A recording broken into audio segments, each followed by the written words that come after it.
Hola chicos, ¿cómo están? Muy buenas tardes, les doy la bienvenida a este nuevo video, donde ahora vamos a platicar acerca concretamente del siglo XIX.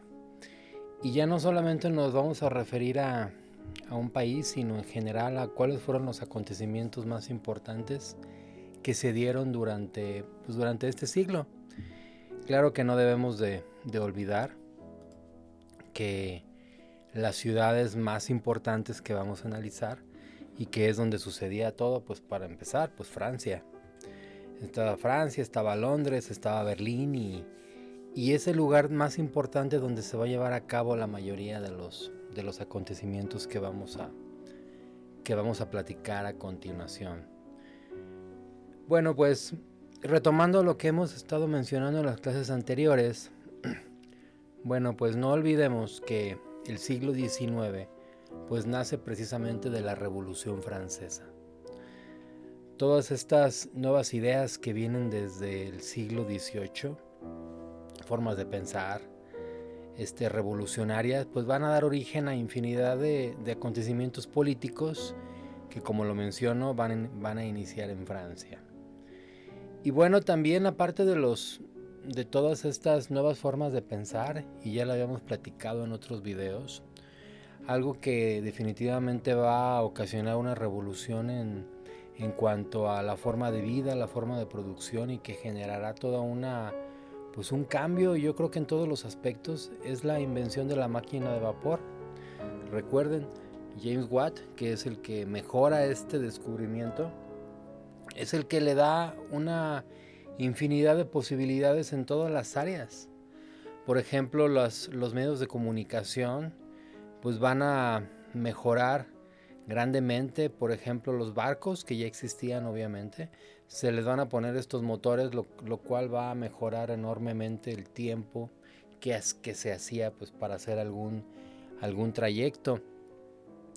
En la cuestión de las telecomunicaciones, perdón. En la cuestión de las comunicaciones, también un descubrimiento muy muy importante que se va a dar en este siglo es el código Morse, que también, como ya habíamos platicado, eso lo voy a quitar ahorita, lo voy a editar. Y bueno, siguiendo el tema de los grandes inventos o descubrimientos, sin duda alguna el de Charles Darwin es uno que revolucionó en todos los aspectos. Este científico inglés es el que descubre o más bien el que publica su teoría de la evolución de las especies, que prácticamente viene a echar abajo la teoría de que pues, veníamos a imagen y semejanza de Dios, como nos había enseñado la Iglesia. Entonces esta fue una de las teorías más atacadas en este siglo, como las que ya habíamos platicado en el siglo anterior, como Nicolás Copérnico y Galileo Galilei, que también en cierta forma pues fueron muy muy muy atacados. Bueno, estos eran algunos de las caricaturas que le hacían a Darwin, precisamente por su teoría de que veníamos del chango. Fíjate, le tomó casi 20 años el sacar su publicación de la evolución de las especies. Increíble. Bueno, un descubrimiento, o más bien una invención que sin lugar a dudas también revolucionó las telecomunicaciones y los viajes y todo lo que tiene que ver con esta nueva concepción del mundo, es precisamente los usos horarios. Sandor Fleming es el hombre que propuso al Imperio Británico una manera de distribuir todo el mundo a partir de sus diferentes puntos meridianos. Y fue algo muy curioso porque todo fue debido a que él llegó tarde o más bien se equivocó en un viaje. En vez de decir AM, decía PM, total que todo se le confundió. Y esto va a dar origen a que él piense a ver cómo podemos organizarnos en la cuestión de los horarios. Y de aquí saldrán los usos horarios. Y todo esto va a dar origen a otros nuevos inventos, como ya lo hemos estado platicando, uno genera otro. Por ejemplo, Thomas Koch, que es a la persona que le debemos pues prácticamente las vacaciones, fíjense, él fue el primero que hace un tour turístico, es el padre del turismo, y a raíz de ahí pues se empezó a pues hacer esta práctica de llevar a personas a algún viaje de tipo recreativo. Aunque hay que decir que su primer viaje no tenía finalidad recreativa, era nada más, algo curioso, era un grupo de personas que iban a ir a una tipo congreso para evitar el alcoholismo. Curiosamente, fíjense, ese fue el primer tour que se realizó. Y bueno, en la parte del arte, les quiero platicar que también es una fusión, es una mezcla de lo que ya viene sucediendo desde el siglo anterior. Es una cuestión de retomar lo pasado, así como en la parte musical que habíamos platicado que se trataba del clasicismo o de la música clásica, que trataba de alejarse un poco de la concepción religiosa o de la concepción barroca, pues también así algo parecido pasó en la pintura. En el caso de Louis David, que es uno de los más grandes pintores de este periodo, es francés. Él también trató de retomar, por eso dice aquí en la pantalla estilo neoclásico, trata de retomar como que las grandes obras griegas, esas grandes representaciones, como por ejemplo esta donde se representa a Napoleón Bonaparte. Y bueno, también hay que mencionar de este pintor que estuvo muy relacionado con lo que fue la Revolución Francesa y posteriormente con la era napoleónica. Tenía bastante relación con Napoleón. Algunos de los cuadros famosos, bueno, pues ahí los tenemos. Bueno, este es el de Napoleón, la muerte de Sócrates, la muerte de Marat. Y bueno, otros que vamos a ver más adelante, que ahorita los platicamos.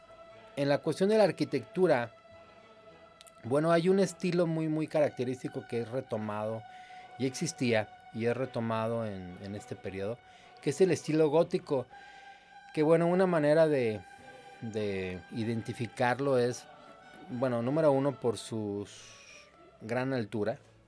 Se comentaba que se trataba de estar cada vez más cerca de lo que era Dios, o de lo que es Dios, perdón. Y otra característica que también podemos encontrar en gótico es que está demasiado arreglado, demasiado adornado. Los vitrales son también una característica muy importante, muy recurrida en el arte gótico, en el estilo gótico.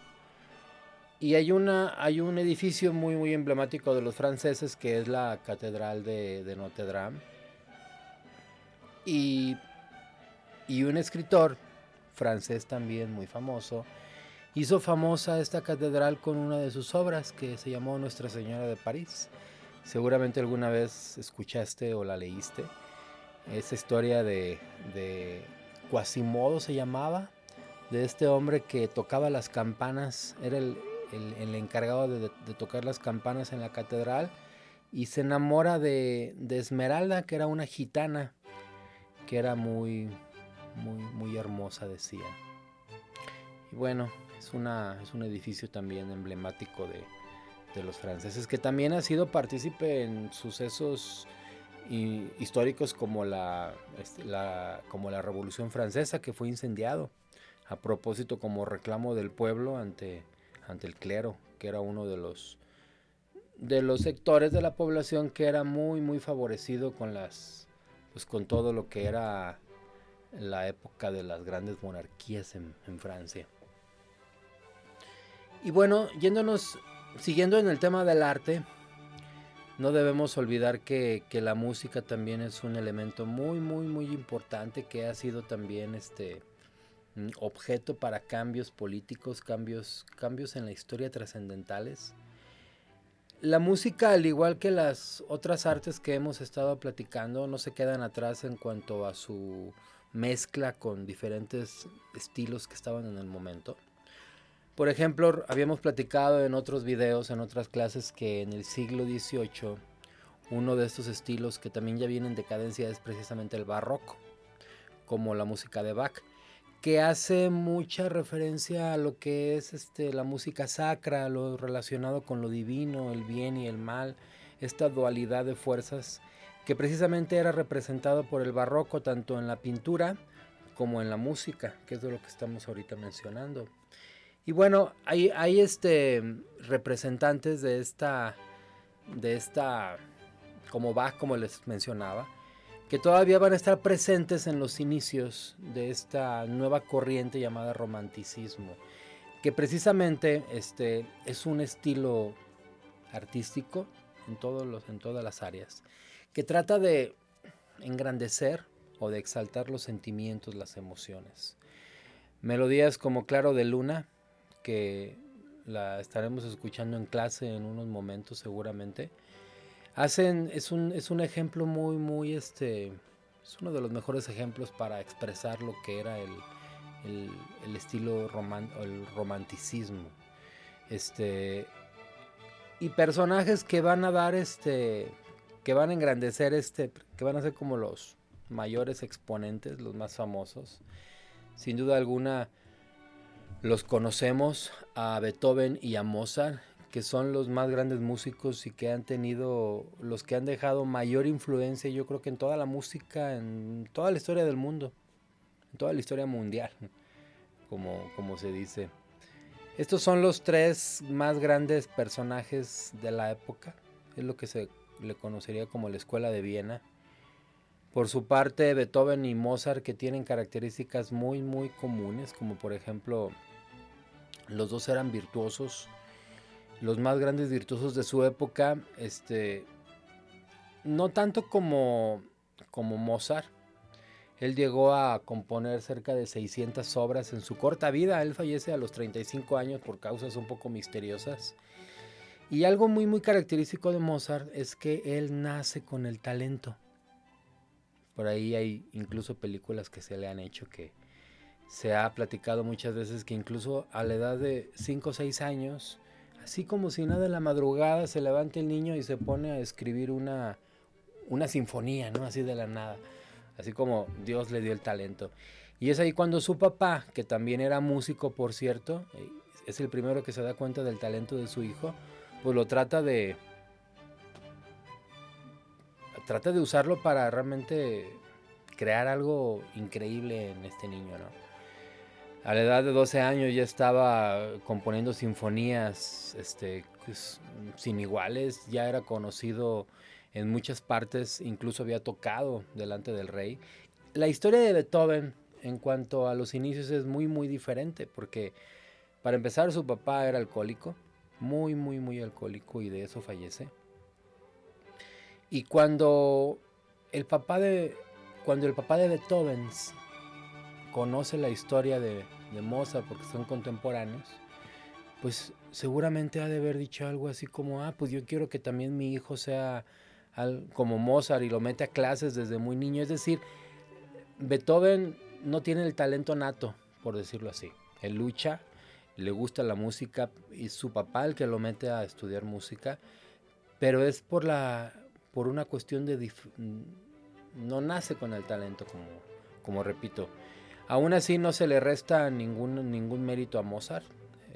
Como les digo, incluso compuso más obras, tenía más recursos económicos, también hay que mencionarlos. La cuestión de Beethoven, tuvo muchas enfermedades, sabemos que se quedó sordo, cosa que también es un mérito más, ya que lo primero que nos preguntamos es cómo le hizo para componer tan increíbles obras con tantas enfermedades, ¿no? Pues increíble. Y aunque no lo crean, estos personajes que estamos hablando del arte tenían mucha relación con el periodo napoleónico. Por ejemplo, en el caso de Mozart, se sabe que estuvo presente en la coronación del propio Napoleón Bonaparte. O por ejemplo, ahorita que estábamos comentando el caso de Luis David, el pintor, también se sabe que estuvo presente en la coronación. Tú dirás, pues sí, claro que estuvo presente, sino como hizo la pintura, pero no. Y se me olvidó comentarlo en el momento que estábamos viendo esto. Cuando él hace las pinturas lo hace con representaciones futuras. Es decir, por ejemplo, cuando hace la pintura de la coronación de Napoleón, él cita a los personajes en su estudio y de manera, personaje por personaje los va pintando y los va representando en su obra y ya al final como que los arma. Era algo bien impresionante. Pero sí, realmente todos estos personajes estuvieron muy muy presentes en la época napoleónica, en los primeros años. Bueno, en el caso de las bodas de Fígaro, seguramente ustedes las conocen, fue una de las grandes obras de ópera que llevaron a la fama precisamente a Mozart, que es el que hace la parte de la música, porque recordemos que la ópera es una expresión de las artes que es de las más completas porque reúne a todas las demás. O sea, cuando tú vas a una obra de ópera, prácticamente estás viendo música, estás viendo canto, estás viendo sonetos, estás viendo obviamente teatro, drama, arte, poesía. Y esta es una de las más grandes obras de la época y fue escrita en la música por Mozart.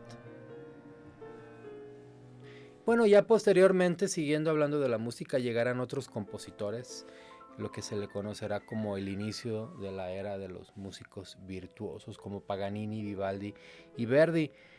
Pero sin lugar a dudas que uno de los que inicia esta corriente de los músicos virtuosos, que la finalidad es plasmar tu sentimiento en el instrumento, que es algo del romanticismo, como ya habíamos mencionado, es Chopin. Definitivamente este pianista que lleva la parte más sensible en el instrumento, cosa que ningún otro músico ni el propio Bach lo había logrado. Bueno, llegan otros personajes como Schubert con el Ave María. Seguimos hablando del romanticismo. Y bueno, había un escritor de música, Wagner, que va a ser uno de los favoritos de Hitler, que seguramente cuando lo mezclaba con este filósofo Nietzsche, debió de haber ocasionado cortocircuito ahí en la mente de Hitler. Digo, yo sé que es un tema que ya está por mucho, ya ha pasado de moda, el mezclar al filósofo Nietzsche con el nazismo, pero es que si lo analizas en lo más elemental, los principios de este filósofo es prácticamente los principios del nazismo, como por ejemplo la idea de que existe una raza superior a otras, o incluso la idea de que el blanco es superior al negro, la idea por ejemplo de que del superhombre, o de que realmente tu grandeza o tu verdadero potencial no ha sido aún descubierto o utilizado. Bueno, todas estas eran ideas que el propio Hitler tenía desde sus inicios. Bueno, siguiendo hablando con el tema de la cultura, de las artes, en el plano de la literatura, mencionemos a los personajes más destacados. El escritor Alejandro Dumas, con libros como El Conde de Montecristo y Los Tres Mosqueteros, que, bueno, sin duda alguna los has escuchado, has leído estas novelas. Bueno, otros dos de los más grandes escritores novelistas de todo el mundo. Tenemos al francés Victor Hugo, que es el que habíamos mencionado hace rato, que hace famosa a la Catedral de Nuestra Señora de París, que como dato curioso es el tercer templo católico más visitado en todo el mundo. El número 1 obviamente está en Roma, el número 2 está en México, en la Basílica de Guadalupe, y el tercero es la Catedral de Notre Dame, que también es un templo católico. El otro personaje, este es un inglés, Charles Dickens, y bueno, una de las historias que he estado mencionando en otros videos, que te recomiendo mucho que leas, es Historia de dos ciudades. Te narra cómo era la vida entre 1800 y 1820 entre dos de las principales ciudades del mundo. que es Londres y París.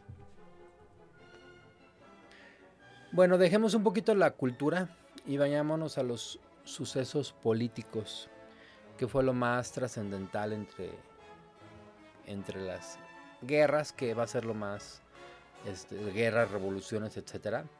Bueno, ya lo hemos estado platicando. Ahorita no lo vamos a ver ninguno de estos acontecimientos a profundidad. Ya después haremos otro video para analizar cada uno de estas épocas por separado. Pero sin duda alguna que la época napoleónica es algo de lo más trascendental en el siglo XIX, ya que esto dará origen a otros muchos acontecimientos, como veremos. Bueno, todo inicia antes de que inicie el siglo XIX. Napoleón Bonaparte da su golpe de estado, acuérdense, ya lo habíamos platicado, recién que viene llegando de su conquista en Egipto, aprovecha toda esa fama que tiene para organizar al ejército y dar este golpe de estado que lo llevará por primera vez al poder en 1799 y posteriormente en 1804, ya después de un periodo que, como platicamos, se llamó el consulado. Pues Napoleón Bonaparte hace por ahí una estrategia legal para que todo parezca que se hizo por la buena y se corona como emperador en 1804. Esta es la pintura, esta es la otra pintura que les había platicado, que hace Luis David. Esta la hace en 1805. Pero bueno, Luis David estuvo presente al momento de la coronación. No fue así el momento, es decir, no fue un retrato que se hizo en el momento, como te había mencionado. Él cita en su estudio a cada uno de los asistentes a la coronación y a cada uno lo va a pintar por separado y ya después hará el armado de todo esto. Pero sí, es uno de los momentos más icónicos que inician con el siglo XIX.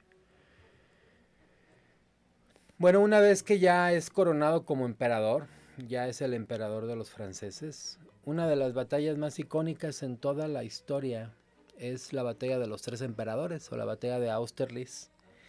Fue una guerra que se dio en el marco de la era napoleónica, que en este caso fue con la tercera coalición. El grupo de países estaba conformado entre Prusia, Gran Bretaña, estaba conformado también entre Austria, bueno, eran varios países, pero en este momento, en esta batalla, únicamente van a pelear Prusia y Austria. El zar Francisco y el zar Alejandro son los que se van a enfrentar a Napoleón y es una de las más grandes victorias porque es lo que le abre el paso a Napoleón Bonaparte para sus siguientes conquistas rumbo hacia Rusia. Aquí estamos que en el momento en que ya Napoleón ha conquistado gran parte de Europa Central y su idea es irse más para el este. Entonces Austerlitz va a ser un lugar estratégico para todo lo que vendrá en la era napoleónica.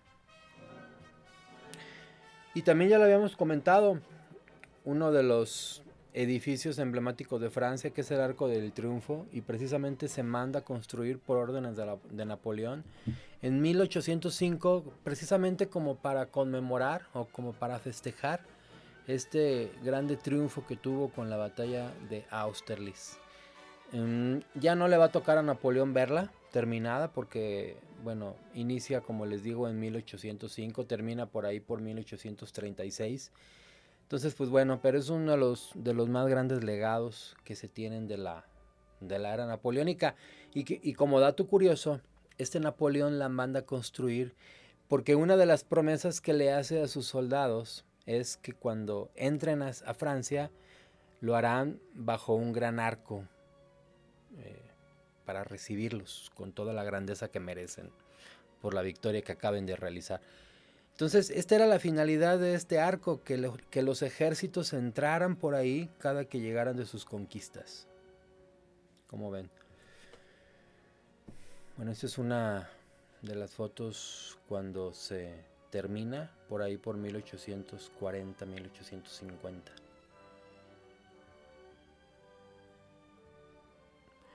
Bueno, un dato un poco de la vida privada de Napoleón Bonaparte. Ya lo habíamos comentado en clases anteriores. Él tuvo dos esposas. La primera fue la famosa Josefina, que fue uno de los más grandes tormentas por las que pasó Napoleón. Digo, aparte obviamente de los problemas que pudo haber tenido en batalla o en las conquistas. La relación tormentosa que tuvo con Josefina seguramente marcó a Francia y a todo el mundo por varios aspectos e historias que te voy a platicar ahorita. Bueno, para empezar, déjame decirte que cuando él la conoce se enamora profundamente de ella. Ella era viuda y su marido, había enviudado, su marido fue decapitado en la guillotina. Y Napoleón Bonaparte, soltero, ya era un poco famoso por sus victorias después de lo que había pasado en Egipto, que lo había conquistado. Entonces, bueno, él a final de cuentas se casa con Josefina y ella le va a ser infiel en una ocasión, tal vez en 2 ocasiones le fue infiel, durante los últimos años antes de que Napoleón se convirtiera en emperador. Y esto va a afectar grandemente a Napoleón en varios sentidos. Déjame te platico que él acostumbraba mucho a escribir muchas cartas. Era algo muy, muy común en aquellos años, las epístolas. Y precisamente muchas de esas cartas iban dirigidas a su esposa. Hay muchísimas de ellas que se han hecho públicas. Yo creo que Napoleón habrá escrito en todo su periodo unas 30,000 cartas para todo tipo de personas. Pero fíjate, curiosamente, las únicas que él escribía con su puño y letra eran las que hizo a Josefina. Todas las demás los hacía su asistente, les dictaba. Pero estas sí las escribió con su puño y letra. Y fueron decenas, tal vez más de 100 cartas. Y en todas ellas se puede plasmar cuánto amor, pero también se puede plasmar cuánto odio. Cómo en cierto momento ya cambia ese amor por un coraje y después en un odio. Voy a leer la que está aquí en pantalla. Dice: usted nunca me escribe, usted no ama a su propio marido, usted sabe qué placeres las letras le dan. Ahí debe de estar mal. Pero aún así usted no le ha escrito 6 líneas informales a las corridas. ¿Qué usted hace todo el día, señora? ¿Cuál es el asunto tan importante que no le deja tiempo para escribir a su amante devoto? Espero dentro de poco tiempo estrujarla entre mis brazos y cubrirla con 1,000,000 de besos. Bueno, era muy apasionado. Decían que sí le echaba muchas ganas Napoleón a todas sus cartas. Pero aquí lo triste de la historia romántica es que ella le contestaba algo así como con un sí, pues está bien, aquí te veo. Era muy, muy, muy, muy cortante. Y después cuando se veían, ella se justificaba diciéndole que lo que sentía no se podía escribir y que mejor prefería demostrárselo con hechos, ¿no? La verdad es que ella seguramente habría estado muy ocupada con esta persona, con este individuo con el que te digo que le fue infiel, que por cierto era uno de los directores en el periodo del directorio en Francia. Y bueno, aquí no termina la historia. Cuando Napoleón Bonaparte se hace emperador, prácticamente perdona de esa infidelidad a Josefina. Pero fíjate algo bien que se te va a dar risa. Napoleón le fue infiel a Josefina muchas veces. Decenas, más de 10 veces. Tuvo muchas amantes. Y muchas de ellas se conocieron públicamente. Es decir, no eran amoríos que él hacía así como que para que no me cacharan. No, porque en aquellos años, incluso este código civil napoleónico que se hace en esta época, favorecía mucho a los hombres. Por ahí se cuenta también que Napoleón Bonaparte en una de las partes en que puso mucha atención en lo que se iba a escribir en el código, era en la cuestión de la infidelidad y en la cuestión del divorcio. Por ejemplo, al hombre que era infiel se le establecía una multa económica y a la mujer se le metía a la cárcel. O sea, era muy desequilibrado el sistema. Entonces, en cierta manera, Napoleón tenía algo así como amenazada a Josefina. O te comportas o vas a la cárcel, casi casi. Y es por eso que a raíz de, ya después de 1800 hasta el día de su divorcio, que fue en 1810, ya Josefina le fue fiel. Ya hasta cierto punto Napoleón la había regañado, Josefina había entendido, pero como que la castigaba todos los días, empezando por esta redacción del Código Civil que favorecía mucho a los hombres. No se le permitía a la mujer salir si no era con el permiso de su marido, no se le permitía emprender negocios si no era con el permiso del marido. Entonces estaba como que muy restringido lo que una mujer podía hacer.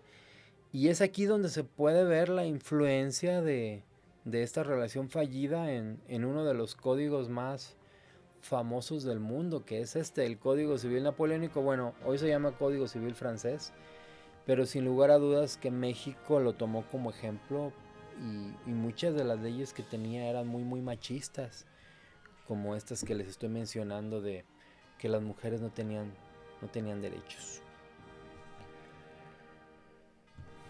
Bueno, vámonos un poquito más adelante en los años. La caída de Napoleón inicia, o el debilitamiento de Napoleón inicia a raíz más o menos de 1810, 1811.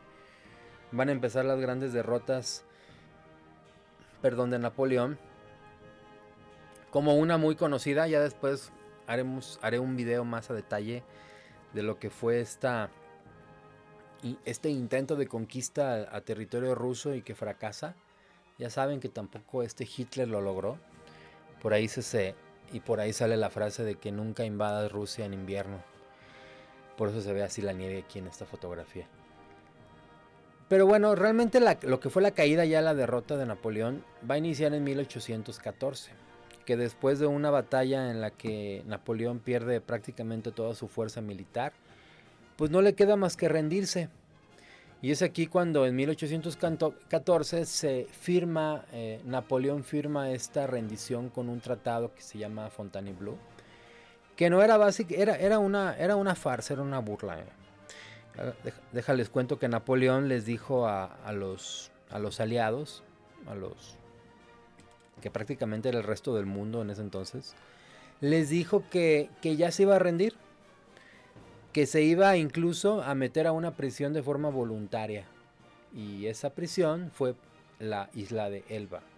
Él se autoexilió, algo así como, bueno, ya me voy, ya no los voy a atacar, no se preocupen, créanme que ya no voy a hacer nada en su contra, ustedes estén tranquilos. Y los mandan ahí a Elba. Tenía vigilancia y todo, pero algo curioso es que él voluntariamente se mete a esa prisión, o sea, no lo obligaron ni nada. Bueno, total que todo el mundo pensó que ya se había acabado Napoleón, que ya nunca más se iba a volver a levantar. Y es ahí cuando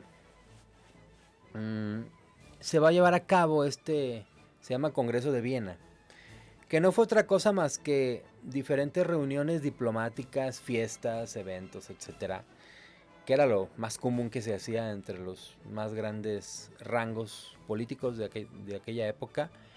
Y la finalidad de este Congreso de Viena no era otra cosa más que cómo se iba a distribuir, o más bien a redistribuir, el territorio que había conquistado Napoleón. Algo así como, bueno, ¿va a quedar todo como antes o nos va a tocar de más? Así como que era la finalidad de la reunión. Fue iniciada por el gobierno de Austria, pero la mayoría de los países que estaban en contra de Napoleón, que prácticamente eran todos, van a estar presentes en esta reunión. Uno de los que estuvo ahí presentes fue Luis XVIII, que es el que vemos ahí en el video. Ese no les había platicado quién era. Me regreso unos años rápidamente. En 1791, cuando se da ese golpe de estado, ¿te acuerdas que platicamos que Robespierre llega al poder y que, bueno, ya posteriormente llevarán a Luis XVI a la guillotina? Bueno, pues muchos miembros de la familia real huyen de Francia por temor a ser guillotinados.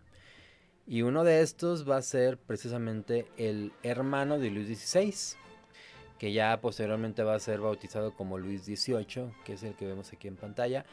También fue bautizado por los historiadores como el Desterrado, porque, como les digo, tuvo que huir de Francia para que no fuera guillotinado, etc. Total que cuando Napoleón se rinde y se va a la cárcel de Elba, pues Luis XVIII pues dice, bueno, pues ya puedo regresar a Francia a reinar, porque él era el heredero legítimo de la corona. Total que regresa y tenemos ahí un momento en el que aparentemente ya terminó todo.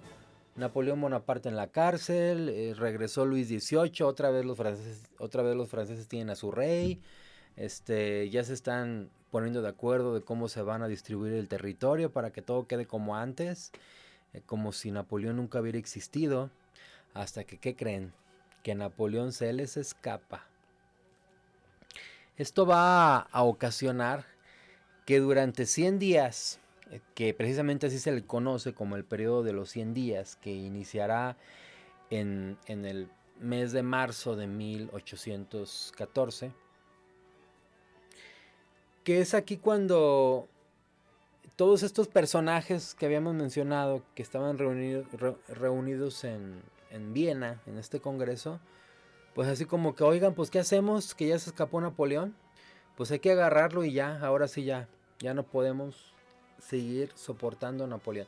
Y van a poner al frente del ejército un general inglés que es el duque de Wellington, que al final de cuentas es el que logra pues reunir al ejército y al final de cuentas tener las estrategias suficientes para poder derrotar al ejército de Napoleón Bonaparte.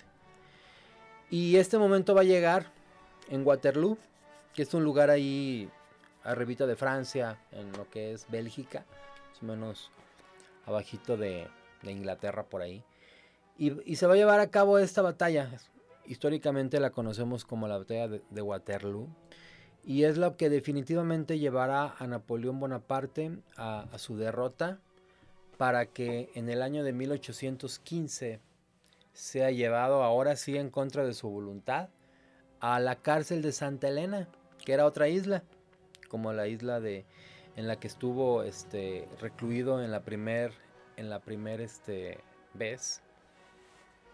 En esta segunda vez ya era una isla más alejada, mucho más alejada, mucho más difícil que pudiera escapar.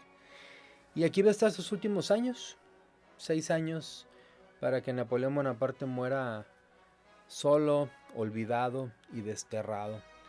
Acuérdense que siempre, como siempre les digo a mis alumnos, algo que debe de doler a estos revolucionarios es morir lejos de su país, ¿no creen? Lo mismo le pasó a Napoleón, lo mismo le pasó a Porfirio Díaz. Y yo creo que, fíjate lo bonito que es la historia, cómo se puede enlazar de una manera casi como mágica. Porfirio Díaz, cuando es desterrado de México en 1915, que fueron exactamente, perdón, en 1911, uno de los primeros lugares a los que llega es a Francia, que precisamente ahí es donde muere en 1915. Bueno, y cuando llega a Francia lo reciben con honores como si fuera un héroe nacional, cuando realmente pues no había hecho nada por Francia. Y uno de los lugares a donde lo llevan es a la tumba de Napoleón, y en un momento muy bonito que él describió como uno de los momentos más emocionantes de su vida, le pusieron en sus manos la espada de Napoleón, la misma espada que había utilizado en la batalla de Austerlitz, que es lo que le había dado la fama mundial. Y él dijo que no se sentía digno de tener esa espada en sus manos. Y las autoridades francesas le responden diciendo que nunca ha estado en mejores manos. O sea, fíjate cómo en otros lugares han querido más a nuestros próceres. Y bueno, también sobra decir que Porfirio Díaz siempre estuvo, o por lo menos los últimos años de su vida, estuvo muy relacionado con la cuestión de Francia. Entonces, era un fanático de Napoleón Bonaparte. Tienen características muy comunes. Una de ellas es que, por ejemplo, Napoleón, para poder llegar al poder, siempre modificaba la Constitución. O sea, nunca lo hacía de forma ilegal, así como Porfirio Díaz también. Siempre utilizaban artimañas políticas para llegar al poder.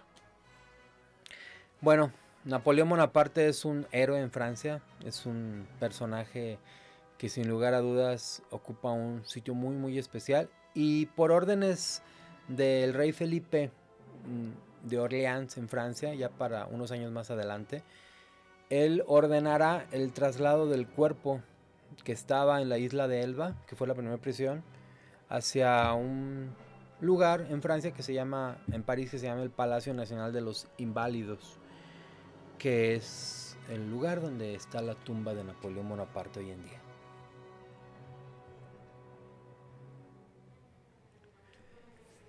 Bueno, te agradezco mucho haber estado en este video y bueno, nos vemos en clase, chicos. Muchas gracias. Bye bye.